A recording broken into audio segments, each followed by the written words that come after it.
hadir. Dan ku tahu pertanda kasih-Mu. Kita akan pujian sekali lagi.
Kekasih jiwaku, sungguh percaya padamu, karena kasihku padamu terus selalu.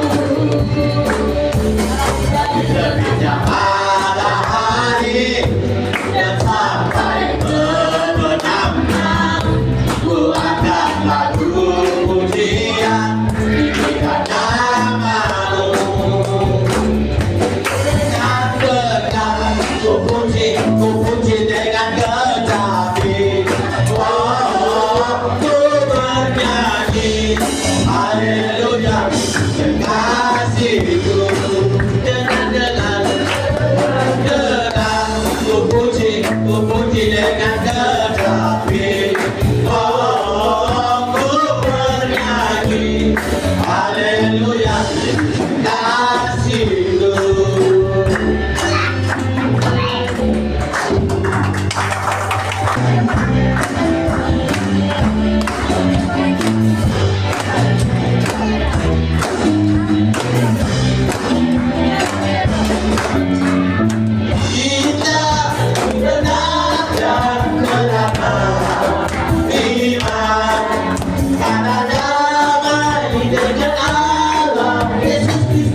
didikan oleh Roh Kudus.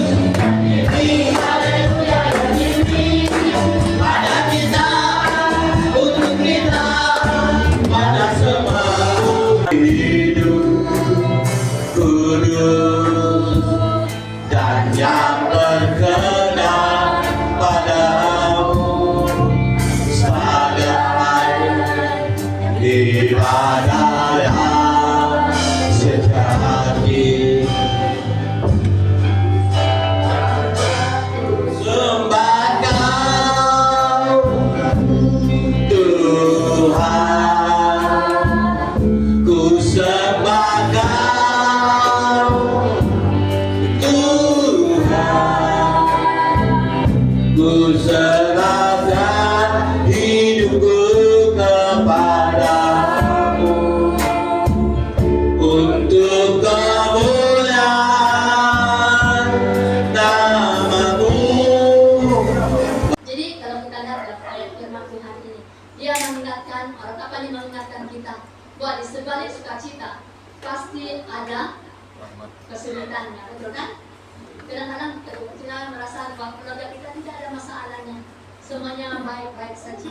Tapi tiba waktunya Tuhan akan mengingatkan kita sebagai orang-orang percaya bahwa bisa kita melewati masa-masa sulit. Seringkali kita merasa apa? Kita merasa ketakutan kan? Hanya pun sebagai hamba Tuhan, seringkali kita merasa balik kalau kita terkejut. Pasti kita bergegar, kita takut. Apalagi kita sebagai orang-orang biasa, macam kita ini orang-orang biasa. Kalau kita menghadapi segala kesulitan, pasti ada ketakutannya. Jadi itulah kita ini kena-kenanya dalam manusia. Pasti ada ketakutannya di dalam kehidupan kita. Kita merasa takut dan kita merasa sudah habis akal kita untuk membuat apa sesuatu dalam kehidupan kita. Seakan-akan kita sudah kehilangan harapan di dalam kehidupan kita. Namun kita menaruh harapan secara harapan dengan kesulitan kita. Karena kita tidak membuat apa-apa. Kita tidak boleh berbuat keputusan apapun yang kita alami. Tapi kuncinya di saat kesulitan ada kekuatan dalam kehidupan kita. Jadi inilah harapan kita saat ini. Walaupun kita merasa kita sedang pernah mengalami, tapi kita mengenal Tuhan. Karena bila kita katakan dari dunia, berikan kita ayat penuh dengan pengharapan, dengan penderitaan. Betul kan? Kata firman Tuhan ini tak habis-habisnya rahmat Tuhan. Berarti kadang-kadang kesetiaan kita ini boleh mundur. Kalau kesetiaan Tuhan ke depan untuk mendorong kita, untuk menguatkan kita dalam kehidupan. Jadi pada pagi kita belajar 3 perkara yang sangat penting. Bagaimana kita bertahan di saat kesulitan di dalam kehidupan. Yang pertama, ketika kita berbuat maaf, kita ingat bahwa Tuhan Allah adalah sumber kekuatan. Kalau dunia mengatakan bahwa ketika ia berkata Tuhan adalah bagianku, berarti Tuhan itu akan memiliki kita. Tuhan adalah bahagian kita. Tuhan adalah memberi kita kekuatan di saat kita mengalami kesulitan di dalam kehidupan tersebut. Lalu yang kedua, jangan mencari kekuatan secara manusia. Ini kuncinya. Jangan mencari kekuatan secara manusia. Dan yang ketiga, kata besar kasih Tuhan itu tidak pernah habis-habisnya di dalam kehidupan tersebut. Jadi di saat kita menghadapi kesulitan, tapi kuncinya ada 3 perkara. Yang pertama apa? Kata Tuhan adalah bagian. Berarti kita dalam milik Tuhan sepenuhnya. Dalam kehidupan kita. Yang kedua, kita katakan bahwa kita harus mencari kekuatan di dalam Tuhan. Dan yang ketiga, kata firman Tuhan harapan dari kita tidak pernah habis-habisnya kasih sakit yang kita. Jadi ketiga hal ini sangat penting bagi kita hari ini. Kalau ada orang mengatakan aku ini orang kuat, sebenarnya dia adalah orang yang sombong, kan? Dia adalah orang yang sombong. Tapi kita ini saya merasa dalam hati kita tetap diserap oleh Tuhan. Jadi ketika ia berkata Tuhan adalah bagian pasal 3 dikatakan ayat 34. Ini satu kalimat kepada katakan di kemudian Yeremia dia menyatakan bahwa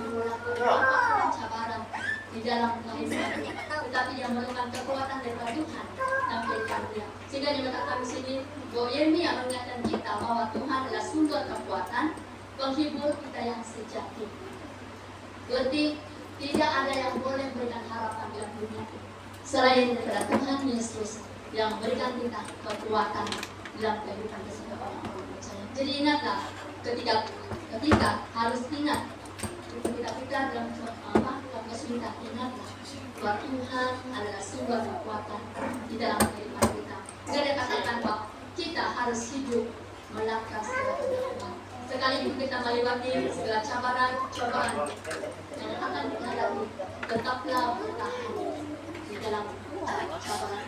Sebab Tuhan adalah sumber kekuatan dalam kehidupan kita. Dan kita sering merasa takut dan bimbang di dalam kita menghadapi berbagai macam keadaan. Kalau kita tidak hidup bergantung kepada Tuhan, ingat, kalau kita tidak bergantung kepada Tuhan, pasti ada kekhawatiran, pasti ada kebimbangan di dalam kehidupan kita.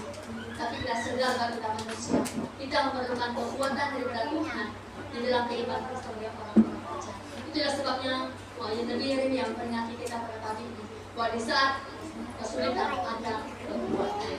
Jadi itulah saat ini. Nah, baru-baru kami mengalami cabaran yang sangat mencabar kami, keluarga kami. Selama ini keluarga kami sentiasa happy, sehingga ada grup kami dan keluarga yang bahagia. Memang selama ini kebahagiaan bersama-sama dengan keluarga kami saling berdoa, saling menguatkan dan kehidupan kami. Tapi di sebalik kesukacita, Tuhan memberikan kami, membangunkan kami supaya kami tetap bersatu dalam doa, dalam firman Tuhan. Selama ini kami tidak pernah buat persekutuan di dalam rumah mama, tapi setiap hari kami ada dengan cobaan yang kami hadapi di luar kemampuan kami kan. Kadang-kadang kita ini mencari Tuhan kalau kita tidak mampu sedangkan. Jadi itulah kebaikannya. Kita kalau bisa kita kesulitan ada kekuatan. Jadi itulah. Jangan kita merasa pasti iman kita akan diuji. Selama ini kami akan berkhotbah. Bila kali berkhotbah, tetaplah kuat dalam iman. Tapi ada saatnya kita akan dirombokkan.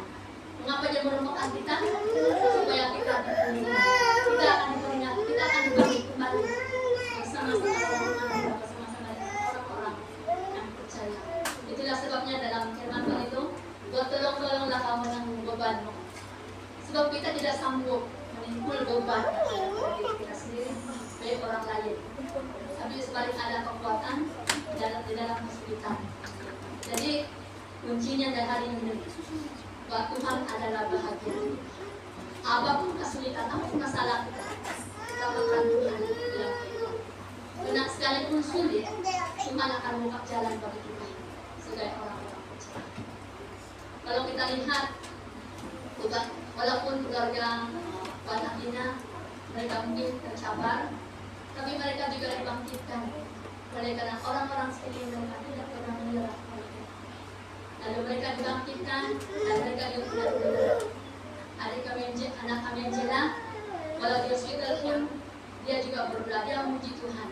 Sehingga kata Ibu Ina itu dari di hospital, jangan tetap kamu keluar dari hospital. Sunyilah kami, dia ada sudah yang menyanyi untuk kami. Sedangkan mereka tidak seagama dengan kita, tapi mereka suka dengan sunyilah. Sebab mereka walaupun dia sakit, dia menyanyi dalam istirahat. Dia bakal menyanyi. Sehingga mereka nanti dia bakal keluar deh. Tapi mereka keluar hospital dan berapa? Jam 6 begitu ya keluar juga dari hospital. Sehingga mereka sedih, si dokter, yang merawat mereka sedih. Karena mereka tidak. Tapi semuanya karena Allah. Lalu mereka membuat keputusan yang sulit bagi kita. Apa dibuat oleh Wanakina? Dia WhatsApp dengan kami. Bagaimana dengan keputusan keluarga? Sebab itu kalau diikutkan dari Selasa dia akan ambil sum-sumnya dalam ambil. Tapi kami banyak cadangan-cadangan kami. Tapi yang kami membuat biarlah keputusan mengenai yang kami ikut adalah bagaimana adik kami Angela membuat keputusan. Dia langsung tidak mau diambil. Jadi kami terus berdoa. Jadi inilah kesaksian kami. Selama ini kami selalu suka cita. Tapi kali ini kami benar-benar diperlukan. Kami tidak bisa Tuhan dan Tuhan ada yang luar biasa dalam kehidupan kita. Jadi ini pengalaman kami. Dan bercerita Tuhan itu menguji iman kita tidak sama. Tapi di sebaliknya ada nikmatnya. Cuma apa yang kita adalah harus apa itu dilakukan puasa dan belajarlah padaku. Itu enak dan belajarlah padaku. Itu Yesus mengajar kita. Apapun kesulitan, apapun beban kita, kita serahkan kepada Tuhan. Tuhan akan menenangkan. Dan itu enak tapi menenangkan. Jadi hari ini apapun kesulitan hadapi, tetaplah berserah kepada Tuhan. Jangan pernah menyerah di dalam kehidupan. Saya dah katakan bahwa saya tidak sekuat kamu. Saya adalah orang yang lemah. Betul kan? Saya katakan dengan kami bercerita. Keluarga kami adalah orang yang lemah. Mereka tidak sekuat saya. Kalau mereka berani caranya, kalau dia kami tidak tetap kuat karena keluarga kuat. Tuhan menguatkan. Begitu dengan orang-orang. Saya katakan Tuhan tidak sekuat mereka, tapi mereka ada kekuatan.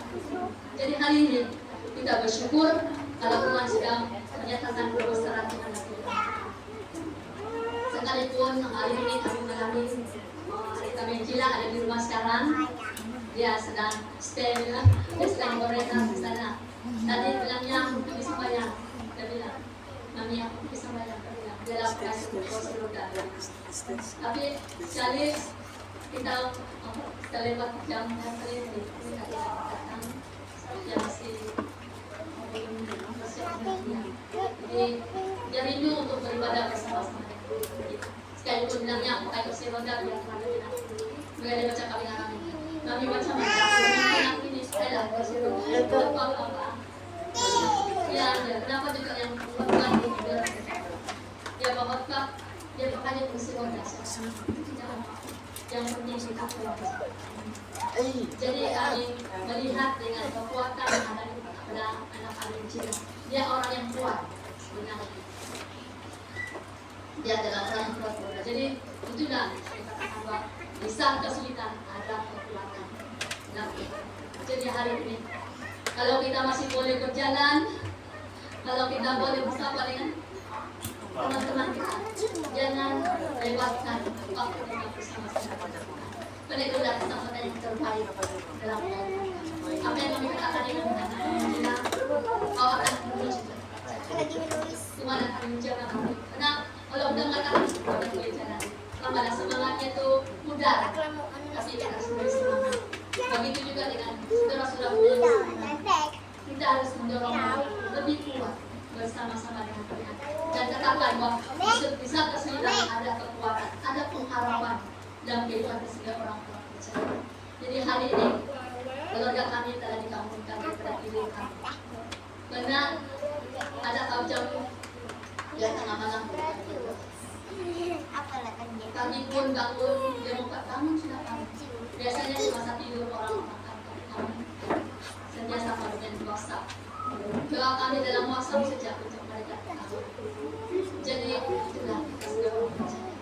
Sekalipun kau pastor, kau meminta, kau mengusir apa-apun tugas kita, pasti ada ujian. Mungkin kita jawab biasa, tetapi cara Tuhan menguji iman kita tidak sama. Tidak sama kan? Cara menguji kita.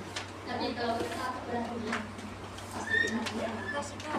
Pertama tahun lalu kami, saya pun heran tahun lalu kami Kristus macam tidak ada, macam sudah tidak lagi kami tenang. Kenapa ya? Macam tidak terasa itu Kristus. Dari tiba-tiba pula keluarga Jermin lagi, anak baik eksiden lagi. Sudah itu oke sudah ada anaknya. Kali si Jila lagi lebih mencoba untuk kami.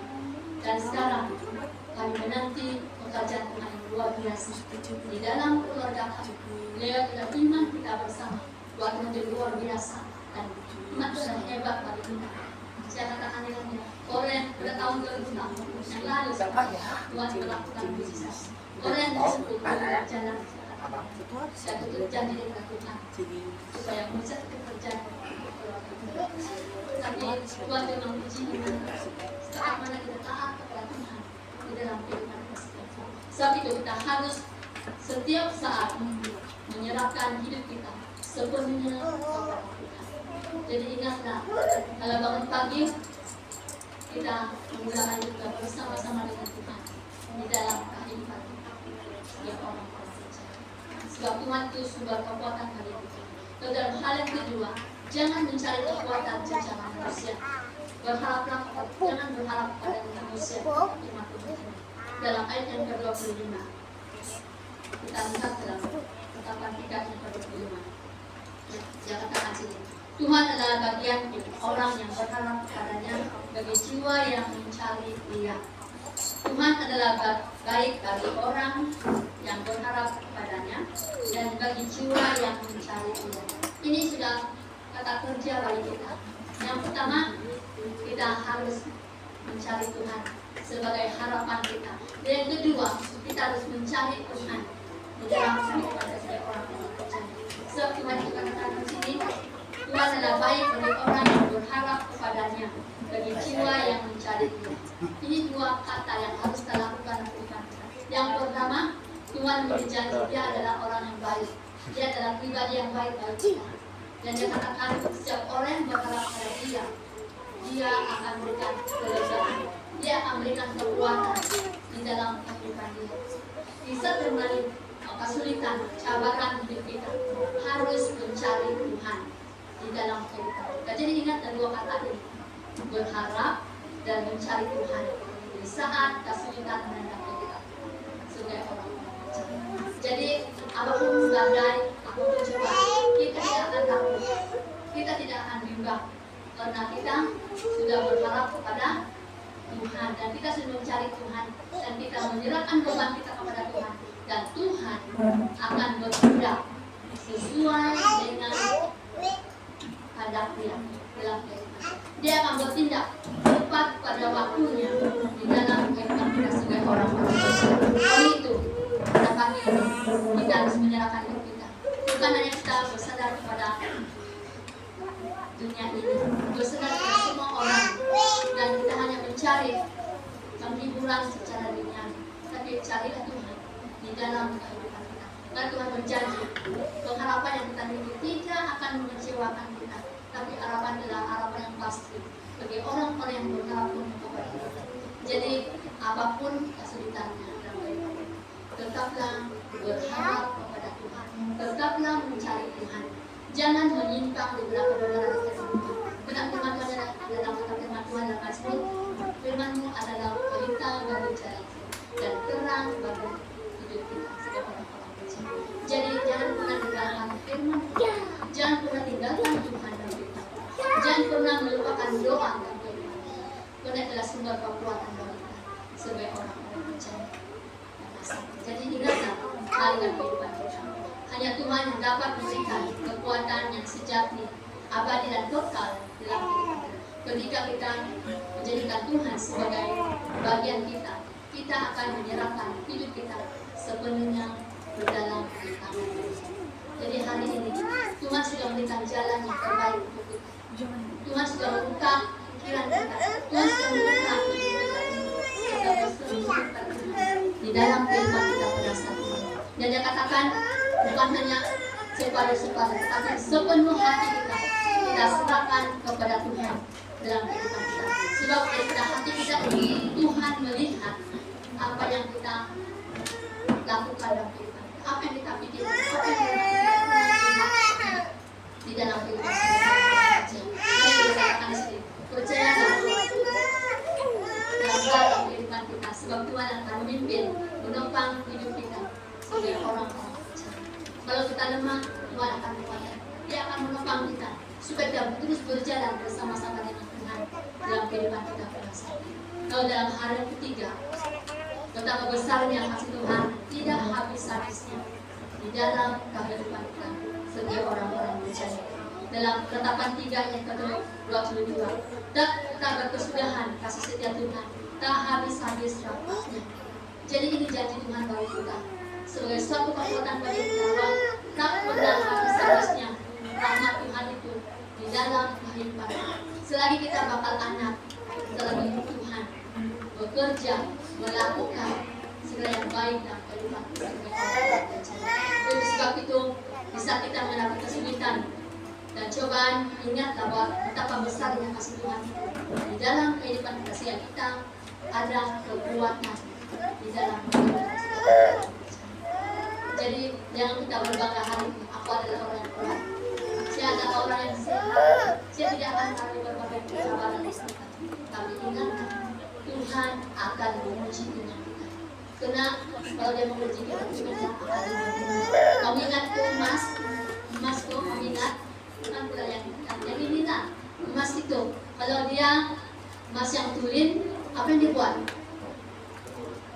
Dia harus dibakar, kan? Dibakar, jadi ada yang tertinggal, tapi itu kan emas tulinnya. Jadi itu yang diambil, itu yang berharga. Kalau sekarang emasnya tinggi harga, kan? Benar tidak semua sudah dapat. Tapi kita sebagai orang Kristen, iman kita dimurnikan dengan berbagai kesulitan, dengan berbagai cobaan supaya kita masih murni kata firman Tuhan. Jadi kalau kita sudah mengalami berbagai cobaan, terima saja. Karena kata firman Tuhan itu adalah enak dan ringan pun akan beban pun akan ringan kata firman Tuhan. Jadi jangan kita lari godaan cobaan, tapi hadapi dengan iman, percaya kepada Tuhan. Pasti kita boleh melewati dalam kehidupan. Sepahit apapun itu, kita hendak mengenal karena kita ada Tuhan Yesus di dalam kehidupan kita sebagai kekuatan, sebagai penopang dalam kehidupan kita. Sehingga dia katakan, tak habis-habisnya rahmat Tuhan itu di dalam kehidupan kita yang percaya, yang setia kepada Tuhan di dalam kehidupan kita. Oleh itu jangan diizinkan dunia memgoncangkan iman kita. Karena iman kita adalah sumber kekuatan bagi kita. Iman adalah sumber pengharapan bagi kita. Supaya apapun kesulitan kita tidak akan meninggalkan Tuhan di dalam kehidupan sebagai orang-orang percaya. Karena Tuhan telah berjanji, siapa yang percaya kepada Dia tidak akan binasa, tetapi ambil oleh hidup yang kekal. Jadi inilah sumber kekuatan kita hari ini. Karena Tuhan adalah sumber kekuatan, sumber penghibur bagi kita sebagai orang-orang percaya. Jadi ingatlah bahwa Tuhan sangat baik dalam kehidupan kita sebagai orang-orang percaya. Sehingga Tuhan berjanji untuk selalu ada bersama-sama dalam kehidupan kita sebagai orang-orang percaya. Ingat, harus ada bersama-sama. Dan keluarga saya ada di sini. Saya hanya dirawat oleh pendeta dan juga teman-teman sekolah saya. Mereka merawat saya. Saya tidak boleh bangun sebab diganggu darah dengan aliran di situ. Dan apa saya pikir, Tuhan kalau kehendakmu saya harus mengikuti penamatan saya. Biarlah kehendak Tuhan terjadi untuk saya. Apa kalau kita sakit, apa kita pikir? Kalau kamu sakit, apa kamu pikir? Apa? Ya, kalau kita sakit, kita pikir ada harapan. Kalau kita sakit, laki-laki juga. Kan? Tapi siapa saya pikir pada waktu itu? Karena saya sudah masuk terowong, masuk itu cek di terbun, dan dari itu saya tidak tahan untuk sakit. Jadi itulah, kadang-kadang dokter ini ada cara mengecek kita. Tapi kalau Tuhan bekerja, waktu las-las dokter itu yang menyerah dengan saya. Dia bilang, Puan, dia bilang, Cik, dia bilang, kalau kau sakit, kau bojak aku nih, tak payahlah kau jumpa dengan kami. Jadi sekarang syukurlah, umur saya sudah 54 tahun, saya tidak lagi Nescafe apa-apa lah. Sebab mereka sudah menyerah. Dia kata, kau punya sakit, macam tiada ini. Bilang, sudah tidak bilang. Kau tahu berapa dokter? Kalau dulu dokter itu memang hebat lah. Orang India, dan orang itu memang bagus. Tapi kau tahu 4 kali orang buat-buat, bukan tidak ada apa-apa. Jadi itulah kerjaan Tuhan yang luar biasa. Apa yang saya katakan, Tuhan Saya katakan, Tuhan kalau kehendakmu terjadilah. Karena saya sudah menyerah pada waktu itu. Mati-matilah sudah. Tapi rupanya Tuhan itu masih memakai saya. Kalau umur saya itu, waktu saya di 20 lebih tahun yang lalu. Saat saya sudah masuk 20 tahun, saya sudah masuk di posisi sana. Jadi saya sudah 3 tahun sana, mungkin mau sudah 28 tahun saya masuk pengajaran pada yang jadi itu udah pekerjaan Tuhan yang luar biasa. Di saat kesulitan ada kekuatan. Jadi baru-baru ini ada kami jeda.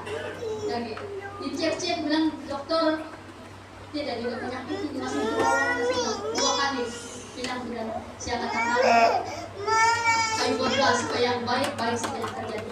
Jadi kami bersyukur Allah kita hanya berserah kepada Tuhan. Tetapi kita harus berserah, bertindak dan melakukan segala kehendak Tuhan di dalam kehidupan kita. Jangan berdiam diri, tapi minta petunjuk dari Tuhan. Apa yang harus kita lakukan dalam kehidupan kita. Bahkan di saat bahkan di tengah-tengah badai kehidupan, seperti kata Yeremia, aku berharap kepada Tuhan. Jadi apapun badai yang kita alami dalam kehidupan, jangan pernah meninggalkan Tuhan di dalam kehidupan. Sekali lagi, sebalik kesulitan ada kekuatan. Inilah simbol kita sebagai orang-orang percaya, supaya kita berserah penuh kepada Tuhan di dalam kehidupan kita.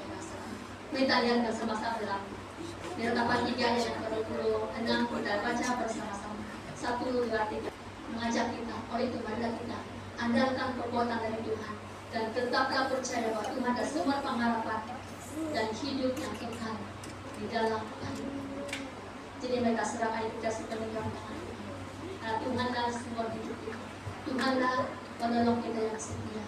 Dia adalah sumber kekuatan di saat mengalami kesulitan dan kehidupan.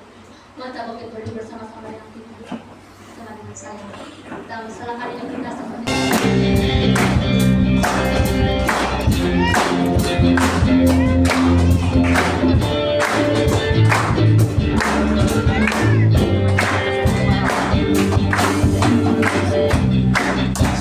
Setiamu nyata bagiku,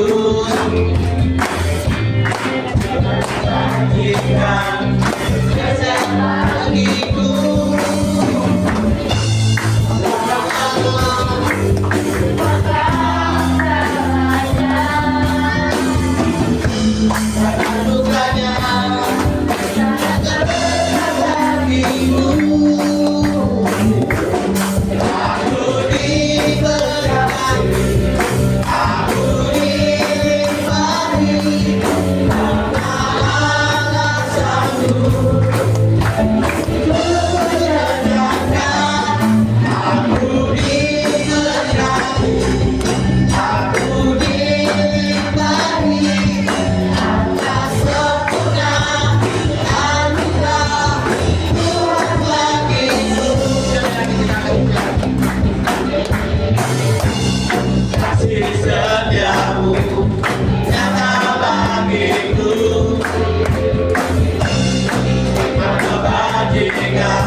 Bekerja apapun pekerjaan yang misalkan